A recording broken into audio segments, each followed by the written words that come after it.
On the day of graduation, the campus of Westbridge University was filled with laughter, hugs, and hopeful dreams. Students threw their graduation caps into the air, promising to stay connected forever. Among them stood 5 inseparable friends. Ethan Carter, brilliant and ambitious. Ryan Brooks, charming and competitive. Daniel Foster, a genius programmer. Lucas Miller, confident and determined to become a millionaire before 30. And Noah Bennett, the quiet one. Noah wasn't the smartest in the class. He wasn't the richest. He wasn't the most talented. But everyone agreed on one thing. He had the kindest heart anyone had ever met. Whenever someone struggled with assignments, Noah stayed awake all night helping them. When someone couldn't afford textbooks, Noah secretly bought used copies for them. When friends fought, he became the peacemaker. He never expected anything in return. At graduation, Ryan raised a glass and laughed. 5 years from now, let's meet again. We'll see who's the most successful. Lucas smiled confidently. I'm definitely winning. Daniel grinned. Let's see. Ethan nodded. I'm aiming for CEO. Everyone laughed. Then Ryan looked at Noah. What about you? Noah smiled. I just hope we're all happy. The others laughed. You're too soft, Noah. But Noah simply smiled. He had heard that sentence many times before. Reality hit them much harder than they expected. Within weeks after graduation, everyone began chasing careers. Ryan joined a prestigious investment company. Lucas entered real estate. Daniel started working at a fast-growing technology startup. Ethan joined an international consulting firm. Noah accepted a modest position at a small nonprofit organization because he wanted his work to make people's lives better. His salary was barely enough to pay rent. His parents asked why he hadn't accepted a higher-paying corporate job.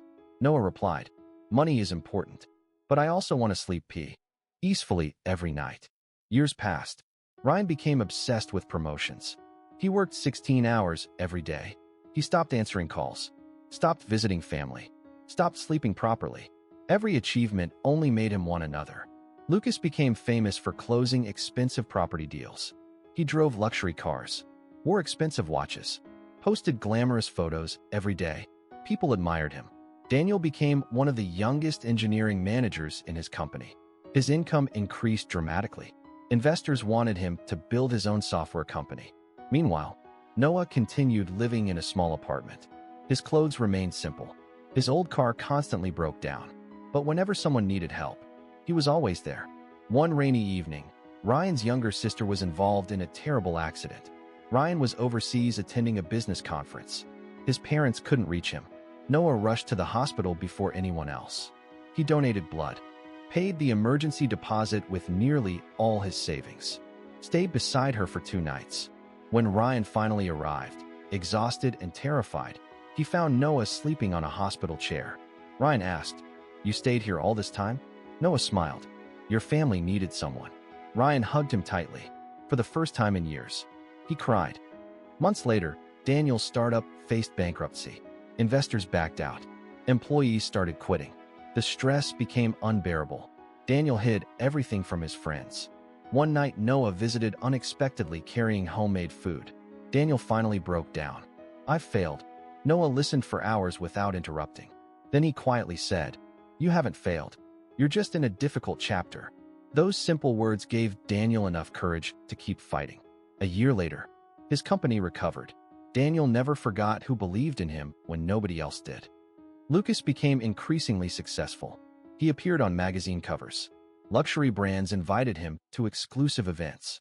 People called him a business genius. But behind closed doors, he was drowning in debt. To maintain his image, he borrowed millions. He bought expensive things to impress people he barely knew. Eventually, the market crashed. Several investments collapsed. Creditors demanded payment. Friends disappeared overnight. Even business partners refused his calls. Ashamed, Lucas isolated himself. He didn't know who to trust. One evening, there was a knock at his apartment. It was Noah, carrying groceries. Lucas asked quietly, "Who told you?" "No one." "Then how did you know? You haven't smiled in months." Lucas stared at him. Noah had noticed, even though nobody else had. Without asking questions, without judging, he simply stayed. Sometimes the greatest help isn't money, it's presence. Ethan's career looked perfect. He became one of the youngest executives in his company. Huge salary, luxury pen, no use. business class flights, recognition, awards, everything people dreamed of, until one routine medical checkup revealed severe heart problems caused by years of stress. The doctor said, "If you continue like this, your career won't matter." For weeks, Ethan stayed alone at home recovering. Most colleagues sent short text messages. Only Noah visited every weekend. Sometimes they watched old university videos. Sometimes they drank tea. Sometimes they said nothing. Those visits became Ethan's favorite part of the week. 10 years after graduation, the friends reunited exactly as promised. They returned to the university campus. Everything looked smaller than they remembered. The old cafeteria, the library, the football field, even the famous oak tree where they had once dreamed about the future. Ryan arrived in a luxury SUV. Lucas came in an expensive sports car. Daniel drove an electric sedan. Ethan arrived in a chauffeured vehicle. Noah stepped out of his old hatchback. Ryan joked, "You still drive this thing?" Noah laughed. "It still gets me where I need to go." They spent hours remembering old stories. Then Ryan asked, "So, who won?" Silence followed. Years earlier, everyone would have answered immediately. Now, nobody knew. Ryan admitted, "I earned millions, but I lost my marriage." Lucas sighed, "I chased wealth so hard that I almost lost myself."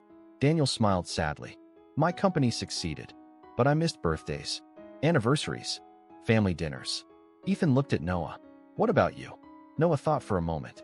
"I don't have the biggest house. I don't have the highest salary, but my parents are healthy. My wife still laughs at my terrible jokes. My children run to the door every evening. My friends still call me. I've helped thousands of people through my work. And every night, I sleep peacefully." Nobody spoke. For the first time, success had a different meaning. Later that afternoon, an elderly university janitor recognized them. "You boys came back." He smiled warmly. Then he pointed at Noah. "I remember this young man." The others looked surprised. The janitor continued, "Many years ago, after everyone had gone home, I found an envelope on my desk. It contained enough money to pay for my wife's surgery. There was no name. I later discovered it was Noah." Ryan stared at Noah. "You never told us." Noah shrugged. "It wasn't important." The old janitor shook his head. "It was important to my family." Tears filled everyone's eyes. As evening approached, the university invited successful alumni to speak with graduating students. The organizers expected Ryan, Lucas, Daniel, and Ethan to give motivational speeches about business and achievement.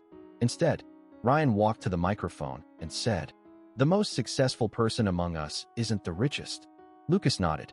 "He isn't the most fam. Us." Daniel smiled. "He isn't even the highest paid."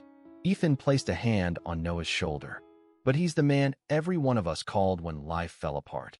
The audience turned toward Noah, confused, curious. The organizers invited him onto the stage. Noah looked nervous. Then he spoke. "When we graduated, we all wanted success.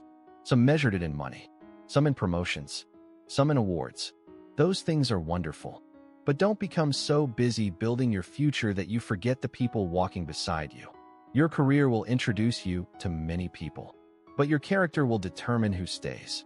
If you become successful while leaving broken relationships behind, you haven't really won.